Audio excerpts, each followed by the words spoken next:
14 pounds. Today we have a question from one of our subscribers. His name's Tom. My name is Tom. I'm 18 years old, aspiring professional rugby player. I follow your Instagram account and wondered at what age you reached your current physique and what style of training you found worked best for you to do so. I know all body types react different, but it helps when someone has already tried a certain style of training. He says his current club, and I hope to get contracted next season. I'm currently at 13 stone 11, 12% body fat. My goal is to be 14 stones with around 10 to 11% body fat. So right, Tom, your goals are to gain about 14 pounds of muscle, which is a kilo. So about a stone, sorry, 6 kilos rather. So about a stone of muscle, 14 pounds. You asked, how did I gain my current physique? I'm probably about 15 stones 6, or 96 kilos, something like that. I find for myself, putting on the most muscle, or weight, so to speak, it's not necessarily pure lean muscle, using a principle called the German volume training, made popular by Charles Poliquin, strength coach, but it's a popular system which was around before that, called 10 sets, known to most athletic coaches as 10 sets. It's very good for hypertrophy, developing size, so I'd say try and do that. It's literally a system where you do 10 sets of a compound movement, a multi-joint movement, for example, bench press, and you'd have bodybuilding parameters in terms of rest periods. You'd only rest probably about a minute or less in between the sets.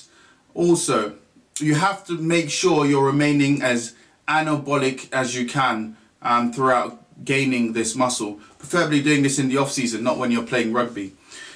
So switching off from all aerobic activity, try and eliminate all running and this kind of stuff if you can.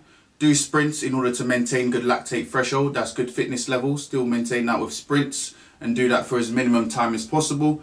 In terms of training, use the German volume system.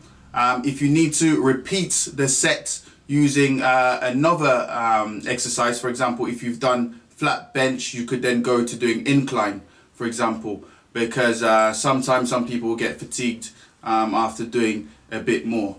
Also, your sleep pattern, make sure you get into bed for at least minimum 8 hours sleep, and also your nutrition. Please keep on top of your nutrition. Make sure you're in a calorie surplus, eating more than your metabolic rate needs. Also, make sure you're eating nutritional dense foods. Don't eliminate carbohydrates, don't eliminate sugars. These are very important for hormonal responses in order for you to grow. I'd also like for you to take into account, Tom, is your range of motion. Some bodybuilders, and I do it sometimes, I'm not a bodybuilder, but I use this in terms of growth, is to reduce the range of motion where I won't come as far down and I won't go all the way out. Please do go to lockout, please come all the way down. You're an athlete, still maintain the full range of motion principle. I'd also say to you, whilst gaining this muscle, make sure you carry on doing flexibility and mobility drills in order to keep those attributes up. Agility is very important, that whilst gaining muscle and size, you don't become unfunctional, unable to transcend this into your sport, which is rugby. You didn't say what position you played. I hope this is of help to you. If you have more questions, do not hesitate to drop me another email. Guys who've watched this video, drop a like if you like it. If you don't, put a comment in the box, and also subscribe to the channel for more videos to come.